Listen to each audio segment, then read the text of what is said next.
Hi, this is Dr. Darnise, and welcome back into another episode of Dr. Darnise's House of Religion, Magic, and Conjure. I wanted to come on and talk about what's going on in Florida and the state of African American history. So probably by now, because this is not a new conversation anymore, I've been meaning to come on and talk to you about this.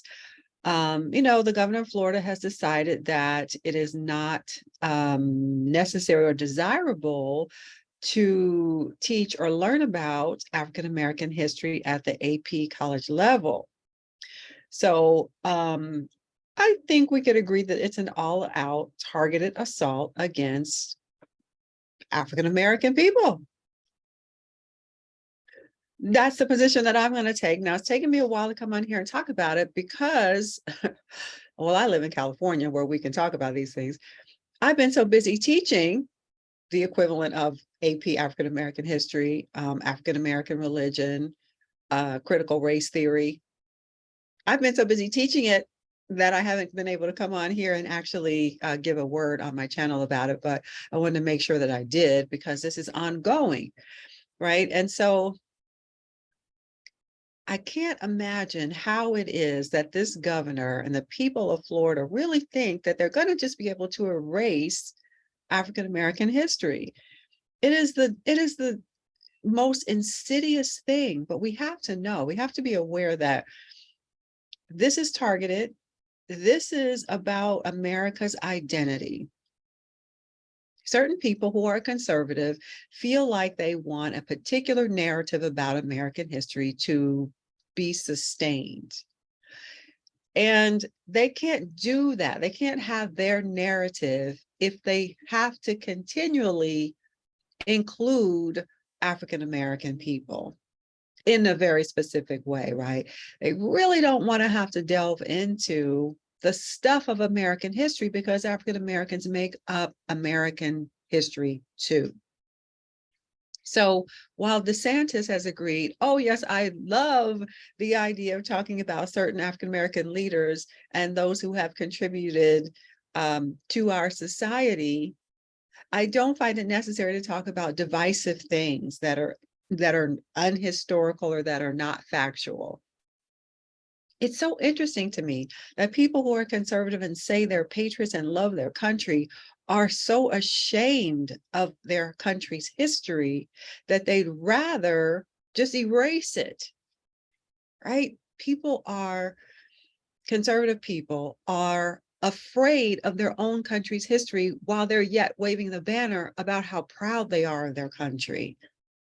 And so there's a certain narrative that they want to continue that doesn't include us. And I just wonder, how do you think you're going to really do that? Because we're here and we're loud and we're not having it, right? And I just saw today, so for example, two people who I knew that the state of Florida is saying they don't want on the curriculum, they don't want to be taught. No Angela Davis, no bell hooks, I think no Toni Morrison. And then today or recently, I just heard no Ta-Nehisi Coates. So if you're an educator in the state of Florida, or you just live there and you have children going to school, they want to make it so that your students, your children don't learn about Angela Davis. They don't learn about bell hooks. They don't learn Kimberly Crenshaw is the other one, because Kimberly Crenshaw helps us talk about intersectionality. You know, intersectionality just means, what does it mean to be, in this case, Black and woman? What does it mean to be Black and male? What does it mean to be Asian and female, or Black and gay? All of us have multiple aspects of our identities. None of us is just one thing. We're all a whole holistic being. And intersectionality says we're going to look at all of the ways in which those intersections cross, because it's important, right? Kimberly Crenshaw, she's a professor here in LA at UCLA, and she just points out, if you don't talk about a person, the example she gives, if you don't talk about a person who's Black and woman, then the statistics will never show what it's like to be a Black and woman person. So then we get left out of things like the census, we get left out of medical research, we get left out of things that make a difference in our particular lives. Right? Like we want to be represented, right? We want medical studies to be relevant for Black people life. That means that we have to look at the way medications affect Black people. We have to look at the way medications affect Black women in particular, right? We have to be aware of how things affect people in their particularity, and that's what intersectionality is about, in case you didn't know. And so the governor of Florida says, we don't need that. It's identity politics, as if our identities don't matter. So anyway, I could go down the rabbit hole of teaching what all of these things mean, but that's what I do here at the university where I work, and teaching African-American history and religion. But the point is, the attempt to erase our history is gaining momentum in this country. And it's astonishing. And it's bound to fail for like, so I always say, okay, if we can talk about Martin Luther King Jr., what are we going to talk about he did? And we have to talk about him. There's a holiday. So if he was the good guy, why was he assassinated? What was this thing called the Civil Rights Act or Act and Movement? What was it about? So the children are going to ask, well, how did he get killed? Why did he get killed? What was the movement? Why were Black people rioting, protesting? So it's not really going to work, because you can't talk about some of our history without the questions that are going to move us into the other parts of our history. So in a way, it's ridiculous and it's futile, but it's such a targeted attack upon Black Americans that it's not funny, right? It's really another layer of white supremacy, the state asserting itself to squash African-American identity, African-American contribution. And so it is ironically a perfect example of why we need critical race theory. People who resist critical race theory, they want to say there's no such thing as a systemic kind of racism that's operating. And yet in Florida, we see the state coming in to offer to systemically say, no, you cannot teach AP African-American history. You are exactly doing what we say you're doing. The state is saying you cannot. Oh, but that doesn't actually exist. So as an educator myself, again, in California, where I can, completely be free to say whatever I want pretty much in a classroom, it's really unsettling. It's unsettling as an educator, and it's unsettling for us as African-American people. It should be unsettling for every American, actually, because they're not going to stop at this one thing. It's Black people right now, but they're not going to stop at this one thing. We can remember such a time as when Japanese Americans were put in internment camps. We can remember Native Americans were slaughtered. Like this, America is full of these types of stories. But there's a white fragility. And so if you may or may not be aware of the book White Fragility by Robin DiAngelo, a white woman who wrote about why white people can't talk about race. And they once again are embodying this very thing. The governor of Florida is like exhibiting white fragility. It's astounding. It's actually astounding. So if you're in Florida, I would like, comment, please. I mean, everybody comment, but especially if you're in the state of Florida, what are you going to do? One thing I would suggest for you to do is take it upon yourself to educate your own kids. There's no more relying upon the state or any other external body to educate your children. I don't even know why, frankly, Black people are still looking for these United States of America to do for us what we need done. I mean, I guess I'm starting to sound like a Black nationalist here, because they're continually showing us they are not invested in educating us adequately. They are not going to educate your children adequately. So you have to, as parents, educate your own children. Yes. And I can tell you, as a college professor, if you're thinking that you don't have to be involved in your kids' education, when your kids are coming to college, they're ill prepared. If you're letting your children just be on screens all the time, they're not gaining the kind of attention span they need to read books.